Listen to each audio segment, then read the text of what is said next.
মজা পাচ্ছি না, মানে ভাবতে পারছি না।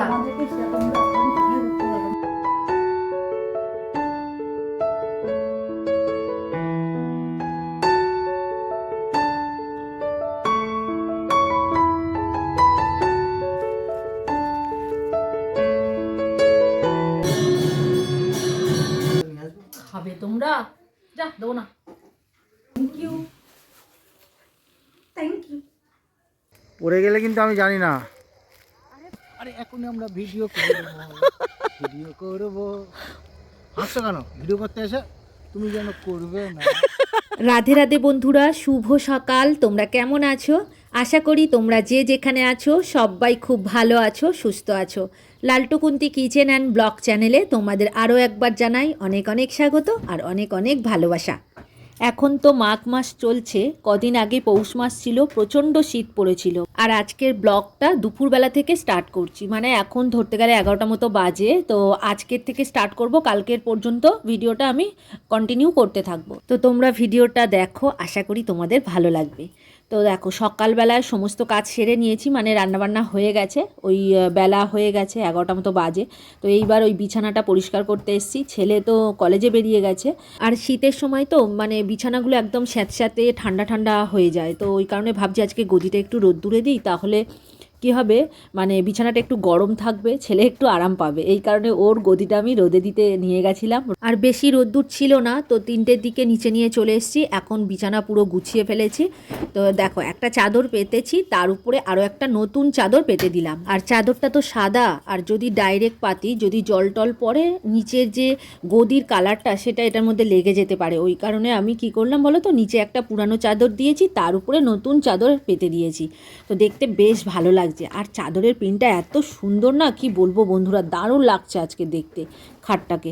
আর আজকের বর্মশাই বাড়িতে আছে, ওই কারণেই এক্সট্রা কাজগুলো করতে পারছি। তো বিকালবেলায় আবার ভিডিও করার আছে, তো এদিকের কাজ কমপ্লিট হয়ে গেলে তারপরে খাওয়া দাওয়া সেরে তারপর নিজে রেডি হব, তারপর ভিডিও করতে যাব। আর এদিকে বর্মশাই তাড়া দিচ্ছে জানো তো। আর এই সমস্ত কাজ সেরে নিয়ে তারপর খাবো ঠিক করেছি। আর ভাত খেয়ে নিলে দুপুরে, তখন আর কিছু করতে পারি না, মানে কোনো কাজই করতে ইচ্ছা করবে না, অলসতা এসে যাবে। এমনিতেই আমি অলস, তার মধ্যে যদি ভাত খায় আরও কোনো কাজ হবে না। ওই ওই ওই কোথায় যাচ্ছ?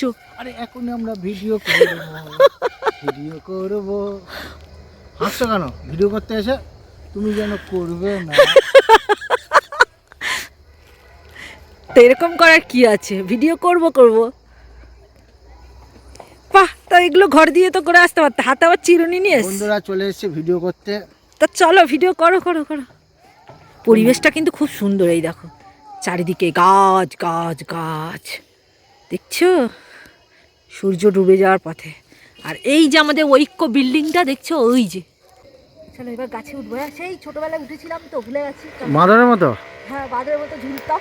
কই দেখি, ওটা দেখি কেমন উঠতে পারো। পড়ে গেলে কিন্তু আমি জানি না। আরে পড়বো না, আরে ভয় করছে, গা তো কাঁপছে গো। আর বুঝতে পারছি না, এবার নেমে যাচ্ছি। হ্যাঁ, আর উঠো না, আর উঠো না। আর উঠছি না, বসছি। আর কতক্ষণ বসবে? একটুখানি বসবো। আমি কিন্তু চলে যাচ্ছি, তুমি বসে থাকো। তো এখন সন্ধ্যা হয়ে গেছে। তো বর্মশাইয়ের জন্মদিন উপলক্ষে সমীর ভাই এসেছিল, তো অনেক মিষ্টি নিয়ে এসেছিলো জানো তো। তো তোমাদের সাথে শেয়ার করা হয়নি, তো চলো আজকেরই শেয়ার করে দেবো। এই যে দেখো কত মিষ্টি নিয়ে এসছে, দেখো 2 প্যাকেট ভরা মিষ্টি নিয়ে এসছে। আর সবই রসালো মিষ্টি। আর একটা চমচম মনে হয় নিয়ে এসছে, ওই যে মাছের মতো দেখতে, ঠিক মানে পিঠের মতো। এটা আমাদের এখানে পাওয়া যায় না, কিন্তু এই রসালো লাল মিষ্টিটা কিন্তু আমাদের এখানে পাওয়া যায়। আমরা সবাই মিষ্টি খেতে খুব পছন্দ করি, তবে এত মিষ্টি আমরা নিজেরা একা একা খেতে পারবো না, তো কিছুটা মায়েদের দেব। তো কালকে নিয়ে যাবে আমার শ্বশুরমশাই, আজকে রাত দেওয়া যাবে না, রাত হয়ে গিয়েছে। তো এখন সবাইকে সন্ধেবেলায় টিফিন দিয়ে দেবো, ওই জন্য আমি বার করে নিলাম। তো এদিকে বর্মশাই দেখো চা করতে চলে গেছে রান্নাঘরে। আর রাতের খাবারের মধ্যে চিলি চিকেন আর রুটি করব, তো ওদিকে আমি ব্যস্ত আছি বলে বর্মশাই চা করতে গেছে অ্যাকচুয়ালি, নাহলে ও করে না চা রাত্রিরে এসে আর কি, অফিস থেকে। তো এইবার দেখো সকাল হয়ে গেছে, পরের দিন বৃহস্পতিবার। সকালবেলায় ওই কাজকর্ম সব রেডি করে নিচ্ছি। একটু বর্মশাইয়ের সাথে বের হব, কলকাতার দিকে যাব, তো ঘুরতে যাব আর কি। আর আজকে সকালবেলায় উঠেছি, মানে অনেকটা সকালবেলায় উঠে আমি ফ্রেশ হয়ে নিয়েই আগে রান্না করে নিয়েছি। আজকে ডিমের ঝোল করেছি, আর ওদিকে বাবা ভাত করে দিয়েছে উনুনে। তো আমি এদিকে সমস্ত কাজ সেরে নিয়ে ঠাকুর পুজো দিয়ে তারপরে কিন্তু বের হব, তো একটু দেরি হবে, তো ওই কারণেই সকাল সকাল ওঠা আর কি। আর এত কিছু ঝামেলার মধ্যে কদিন ধরে ঘর মুছতে পারিনি, মনটা এমন খারাপ লাগছে। তো আর আজকের বৃহস্পতিবার, ঘর তো মুছতেই হবে। তো দেখো আমি জোর করে চলে এসেছি, ঘরটা মুছে নিচ্ছি। ওদিকে ঠাকুর ঘরে সিঁড়ি টিড়িগুলো মোছা হয়ে গেছে, আর এদিকে ডিমের ঝোলও করে নিয়েছি। আজকে যেহেতু বের হব তো ওই কারণে খুব তাড়াতাড়ি করছি। অ্যাকচুয়ালি আমার ছেলের কলেজ যাব, সেখান থেকে বর্মশাই যাবে অফিসে, অফিসের কাজ মিটিয়ে আমাদের নিয়ে একটুখানি ঘুরতে যাবে, ফেসবুক ফ্রেন্ডের বাড়িতে যাব। তো তোমাদের সাথে সবই শেয়ার করব। আর প্রচণ্ড শীত পড়েছে, তো সকালবেলায় কিছুই জামাকাপড় খুলতে পারিনি, মোজা পরে আমি ঘর মুছছি, দেখেছো? তার মধ্যে স্নান করেছি গরম জল করে, এখন ঠাকুর ঘরে চলে এসেছি। আর আজকে দেখো ঠাকুর পুজোটা আমিই করব, বর্মশাইকে বলে দিয়েছি, ও সব রেডি করে দিয়েছে। ও স্নান করে নিয়েছে, মানে বাড়িতে সবাই, ছেলে, আমি, বর্মশাই, তো সবাই রেডি হয়ে বের হব। এরপর খাওয়া দাওয়া করতে হবে, তো ওই কারণেই তাড়াহুড়ো চলছে আর কি। তো বাবা আছে, সবটা সামলে নেবে, বাড়িতে থাকবে, আর আমরা বেরিয়ে যাব তিনজন। আর বৃহস্পতিবারের পুজো যদি না করে যায় মনের মধ্যে একটা টেনশন হবে সমানে, মানে মন মেজাজ একদমই ভালো লাগবে না, কোনো কাজই করতে পারবো না। তো সকাল সকাল পুজোটা হয়ে গেলে আর কোনো চিন্তা থাকে না। আর এদিকে দেখো তাড়াহুড়ো করতে গিয়ে আসল জিনিসটা দিতে ভুলে গেছি। এখানে মোয়া রাখা আছে, মানে ওই ঠাকুরের জিনিসপত্র যেখানে রাখি আর কি, সেখানে রাখা ছিল। বর্মশাই মনে করে দিল, এখন এই মোয়া দিচ্ছি, নইলে ভুলেই যেতাম। আর বৃহস্পতিবার ঠাকুরের একটু মিষ্টান্ন যে দেবো সেটাই মনে ছিল না। তো আমার ঘরে যা যা ছিল সবটাই দিয়ে দিয়েছি, বাকি মোয়াটা ছিল, এটা জাস্ট ভুলে যাচ্ছিলাম। কি বলবো, তাড়াহুড়োর মধ্যে না এরকমই হয়। আসলে মনের মধ্যে একটা টেনশন হচ্ছে, কখন রেডি হব, খাবো, তারপর আবার বের হব। সকাল সকাল বের হতে হবে, 11টার মধ্যে ওর কলেজে ঢুকতে হবে। আর বাবু এদিকে রেডি হয়ে গেছে, মানে ছেলে রেডি হয়ে গেছে, আমাকেই শুধু তাড়া দিচ্ছে। আর আমার তো সব কিছুতেই লেট। তো যাই হোক, এখন মোটামুটি পুজো হয়ে গেছে, প্রসাদ বর্মশাই তুলবে বলেছে, আমি ঠাকুরের দরজা দিয়ে চলে যাব। আমি ওদিকে রেডি হব, খাবো। আর আমার খেয়ে উঠে বের হলে তো ভীষণ মানে সমস্যা হয়, আসলে আমার অভ্যাস নেই বাইরে বেরোনোর, তো ওই কারণে এরকম হয়। তো এখন দেখো চলে এসেছি, ছেলের কলেজের কাজ সারা হয়ে গেছে।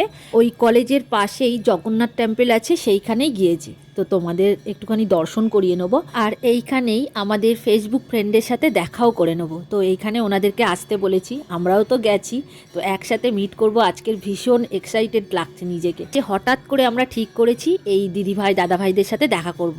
তো ওনাদের এই কাছাকাছি বাড়ি আর কি, তো ফোন করেছিলাম, তো ওনারা আসবে। ততক্ষণাৎ আমি মন্দিরে একটুখানি ঠাকুরকে দর্শন করে নিলাম, প্রণাম করে নিলাম, আর তোমাদেরকে একটু শেয়ার করলাম। তো দেখো এখানে আরতি চলছিল, যেই সময় আমরা গেছি ঠিক সেই সময় মন্দিরে আরতি হচ্ছে, বামন ঠাকুর আরতি করছে সবাই, আর ভগবানের ভোগ লাগিয়েছে। তো আমাদেরকে বলল প্রসাদ নিয়ে তবে তোমরা যাবে। তো যাই হোক, এদিকে আমরা ওয়েট করছি, এখনও বন্ধুরা আসেনি। তো তোমাদেরকে একটুখানি জগন্নাথ মন্দিরটা ভালো করে দেখিয়ে নিই। তো খুব ভালো লাগছে আজকে এসে, জানো তো।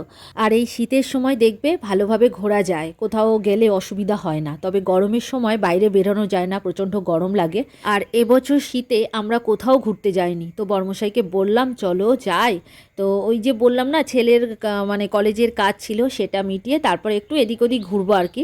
তো তোমাদের সাথে শেয়ার করব সবটাই, তোমরা কন্টিনিউ দেখতে থাকো, আশা করি তোমাদের ভালো লাগবে। সত্যি কথা বলতে শীতকালে ঘুরতে যাওয়ার মজাই আলাদা।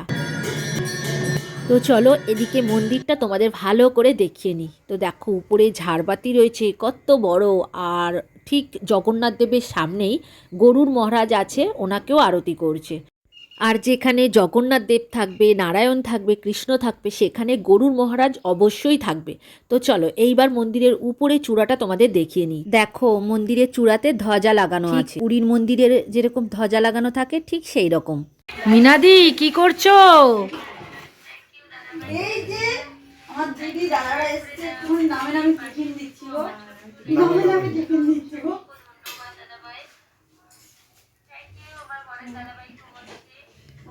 দেখো এই যে আমাদের জিদ্দা, এই যে গণেশদা,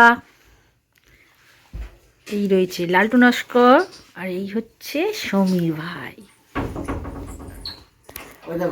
কিছু বলছি না আমি, এটা হবে না। দিদি যা বলার বলবে। ওরে বাবা, এগুলো কি নিয়ে এসছো? এত কিছু খেতে হবে আমাদের? না গো, কোথায় একটুখানি একটুখানি না। তো দেখো আমাদের জন্য খাবার চলে এসছে, এবার আমরা খাবো গপ গপ করে। অনেকক্ষণ কিছু খাইনি তো, বড্ড খিদে পেয়ে গেছে। দেখো কারা কারা আইসে, একটুখানি ছোট্ট করে খাবার দিতে আসি আমাকে বাড়ি। মা কত কিছু আয়োজন করেছে দেখো। কত কিছু না, বেশি কিছু না। এই যে মিনাদি কিন্তু খুব ব্যস্ত হয়ে গেছে, আমরা এসো এখন দিদি ভাইদের বাড়িতে চলে এসেছি। সারা দিন অনেক ভিডিও করেছি, অনেক আড্ডা গল্প অনেক কিছু হয়েছে, তারপরে শেষে দিদি ভাইদের বাড়িতে এসেছি ওই সন্ধ্যের দিকে। তো কত কিছু আয়োজন করেছে দেখো। তো এখানে রয়েছে চিকেন চপ্পল, চিকেন ইন্টারনেট আর চিকেন চাও। তো সবাই খেতে বসে গেছে, বাট কেউ খাচ্ছে না, আমি খাওয়া শুরু করে দিয়েছি। খাবে তোমরা? যা দেবো না। তো বন্ধুরা আমি এখানে একটু মজা করছিলাম, তোমরা কিছু মনে করো না। তো আমার বন্ধুগুলো দেখো আমাকে দেখছে আর হাসছে নিজেরা। কেউ খাচ্ছে না কিন্তু আমি থ্যাংক ইউ থ্যাংক ইউ। ওটা আবার কি হচ্ছে? গিফটটা দেখো, এত মজা পাচ্ছি না, মানে ভাবতে পারছি না। আমাদেরকে সেরকম ভাবে আপ্যায়ন কোথায় করতে পারলাম আর খাবারটা দেখো, না, খাবারটা একটুখানি খাওয়া। খাবার রেডি, তার মধ্যে আমার এটা আর আমাদের দাদা ভাই চা তাকিয়ে আছে কিন্তু চা খেতে পারছে না, চা ঠান্ডা হয়ে যাচ্ছে। কিছু তো বলো, একটু কিছু বলো, এদিকে আসো। ওই দিকে ক্যামেরার দিকে ক্যামেরার দিকে কিছু বলো। বলো গণেশদা কিছু বলো। তাও এত দিয়েছে কি করে? তুমি বলো। আমরা তো অনেক কিছু বলছি কিন্তু জিদ্দাকে দেখাও না অ্যাকচুয়ালি হাসি মজা করে সারাটা দিন খুব ভালো কেটেছে। তো চলো আজকের ভিডিও আর বড় করব না, এখানেই শেষ করব। তোমরা সবাই খুব খুব ভালো থেকো গো। আর ভিডিওটা কেমন লাগলো কমেন্ট করে অবশ্যই জানিও। আর যদি কোথাও ভালো লাগে লাইক কমেন্ট শেয়ার করে দিও। আর নতুন বন্ধু হয়ে থাকলে চ্যানেলটিকে সাবস্ক্রাইব করে দিও।